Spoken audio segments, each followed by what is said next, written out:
Hola amigos, and welcome to your first video homework.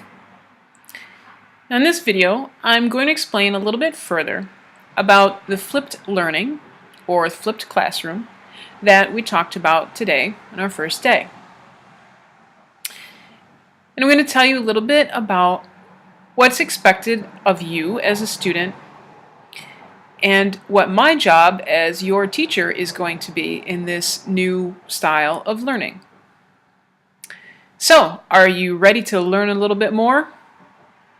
Here we go.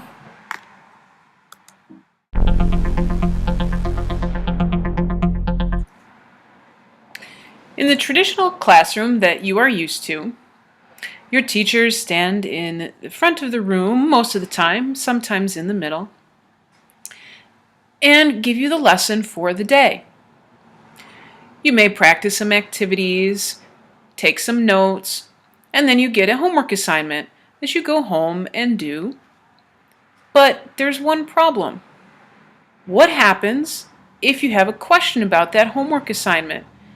Maybe you don't understand the directions because they're in Spanish. Or you're not really sure about the grammar that you are supposed to use for the activity. You certainly can't ask your teacher because, well, your teacher's not there. And very often, your parents or whoever it is that's helping you with your homework really doesn't have an idea of how to help you because, well, it's Spanish and not everybody speaks that. In the flipped classroom, the homework and lessons are flipped around so that what you normally would do for homework becomes what we do in class, where I'm there to help you. Your homework becomes watching an instructional video, just like you are right now, that presents information that a lesson would normally present to you. And you're going to take some notes on that video.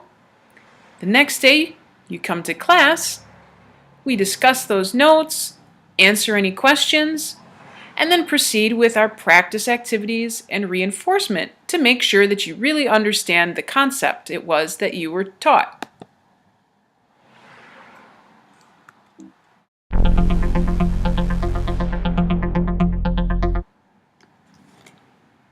So what does the flipped classroom require of you as a student? Well, really, it doesn't require any more or any less from you than what you normally do every day in school. The responsibility, though, to watch the homework videos is very, very important because if you don't watch those videos, you're not going to know what it is that we're going to be doing in class the next day. So, when you get a video assignment, you have a few choices. You can, perhaps after school, as soon as the video is posted, perhaps during a study hall, watch the video on a school computer. You can also watch the video at home in a very nice, comfortable location, somewhere where you won't have any distractions or minimal distractions, and preferably someplace with a computer that has headphones so that, well, that your parents don't get tired of hearing me or sometimes the goofy videos that you're going to encounter this year. Another option, if, for example, maybe your internet is down at home every once in a while, or you just didn't get a chance to do your homework. It happens every once in a while to all of us. So you can come in the morning, perhaps during homeroom time, and watch the video either in the library or in my classroom or the media lab, of course with arrangements from me.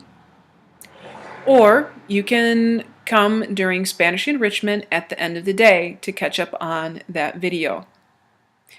There might be an opportunity for you to watch it during class.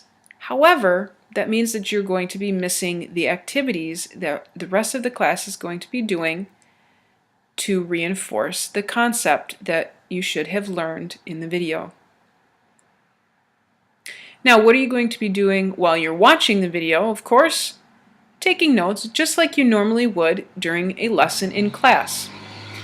You will have many times a guided notes sheet that will have areas for you to fill in about the topic and important points, and then a space for you to list any questions that you might have that you are going to ask the next day during class. Now, the best part about this is that you can pause, rewind, and rewatch the video as many times as you need to in order to make sure that you understand the concept. How many times would you have liked to pause a lesson so that you make sure that you have all the notes, or even fast forward through a lesson? I'm sure we've all been there. This gives you the opportunity to really spend some time getting a good handle on the information so that you are ready to come to class and practice the activities and become a real master of whatever concept it is that we are learning in Spanish.